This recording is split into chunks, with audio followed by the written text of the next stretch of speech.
Pray I speak to you this morning in the name of God, the Father, Son, and Holy Spirit. Amen. Please be seated.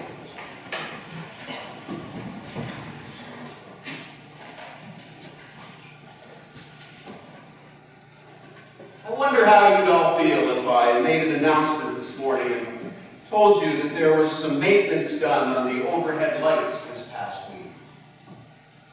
Unfortunately, though, there wasn't enough time to reattach all the bolts into the ceiling.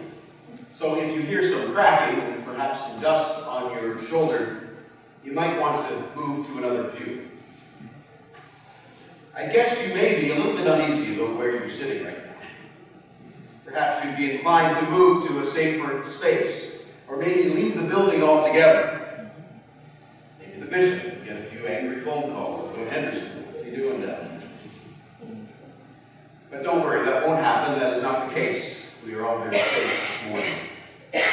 But it's interesting, isn't it, how we really don't think about that stuff.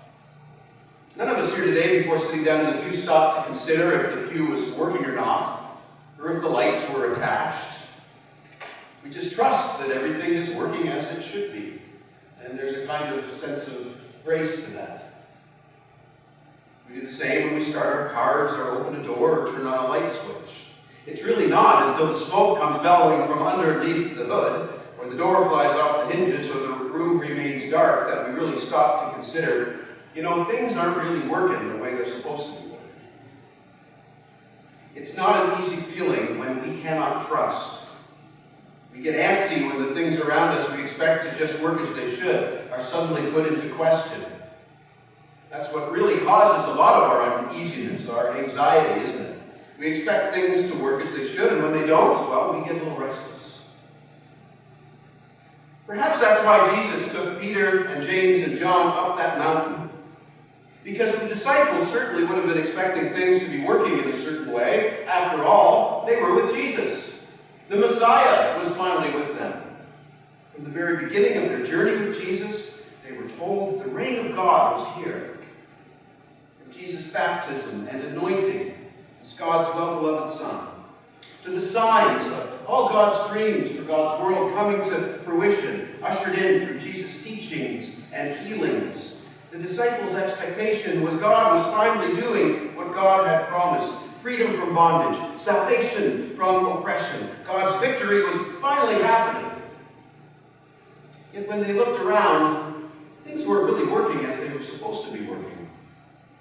There were still lepers roaming the streets.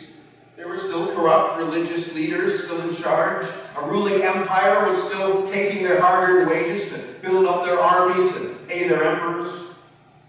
Jesus was with them, the Messiah was there, but the world, well, it was not looking like it should. And so questions come.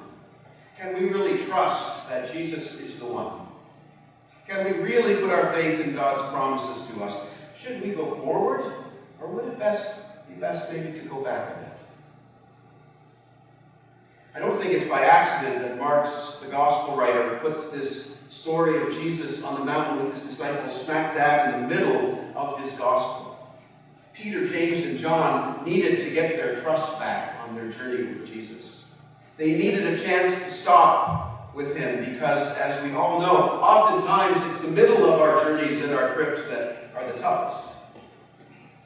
I remember every Christmas my parents put my brother and I in the back of the family station wagon for our yearly trip from Ottawa to Windsor. The first few hours were great. I mean, the travel bingo was a hoot. The crackers were crispy, all was good. We were going on our wonderful vacation. It was about an hour 5 or 6 or 7 that things kind of got out of whack and the chaos began. Don't make me turn this car around.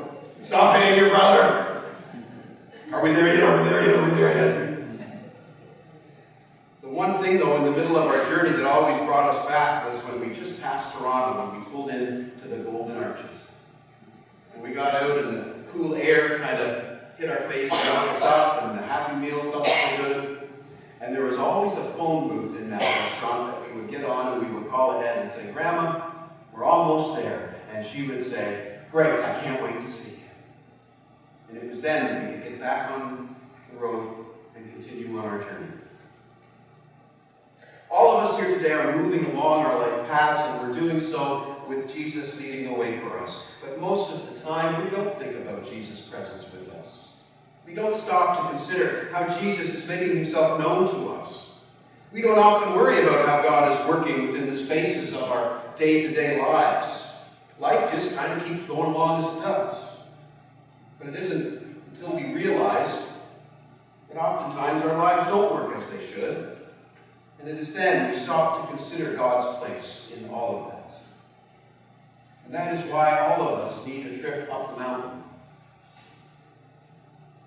A young woman asked her coworker one day, "Why do you go to church every Sunday? Does something happen there that can't happen anywhere else?"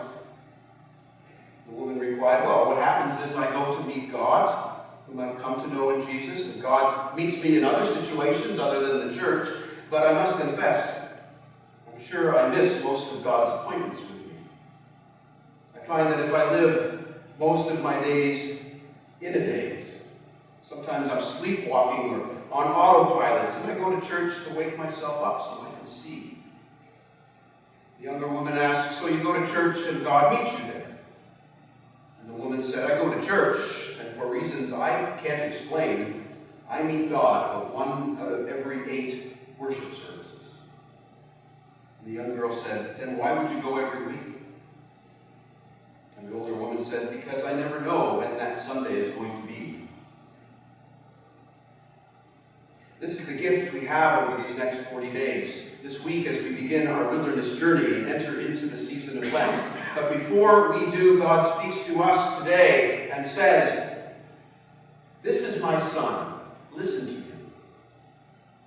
We are the ones being called to step out of the valleys of our lives and follow Jesus up to a place where we can get away from all the distractions and all the voices of our daily lives. We are called by Jesus so that we may see the glory of God, so that when God reveals to us the things we need, the things we desire, what will give us redemption and salvation and freedom, we will be ready to hear it and see it and know it. Because we do not know when God will come to us, and it is oftentimes difficult to perceive God's love in amongst a world that oftentimes seems void of any care. It's hard to see salvation in amongst a world that seems so far gone it may never get back. Yet, you and I have been invited by Jesus to come to this place and to trust that God is working in us and through us. We are called to listen to Jesus in word and in sacrament, knowing that God is speaking to us, revealing to us, transforming each and every one of us. The worship and the prayer and the ways in which we observe a Holy Lent as a community of faith are ways in which we will experience God's glory in our lives. So that when we go back down to level ground, we are transformed people, new people, saved and redeemed people for the world. A people ready to love and forgive and bring peace and hope and ultimately create God's dream for God's world. When we take part as we do, we are trusting that even though we don't think about it every day, God is at work in us, and all is working as it should be. My friends, I invite you this week to enter into a Holy Lent together.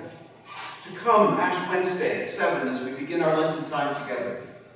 I invite you to participate Monday nights during Lent to our study on prayer. I invite you to give God 15 minutes of your time every day and take home a copy of our daily Lenten reflection booklet from our bishop. They're on the table in the front hallway. But most of all, I invite you to accept the invitation of Jesus to step out of the valleys of your daily lives and climb up the mountain with him, because he has called you into that space. To come and see God's glory shining in your life, to listen to God's Son, and to know that the world God is creating is happening, and it is happening through you and around you, because in this space, you are a new creation. This is the great hope the world has. This is the great honor we have as Jesus called disciples. may we come to learn to trust that all is as it should be, and that no matter where you or the ones you love are, God's holy presence is with you, now and in the age to come.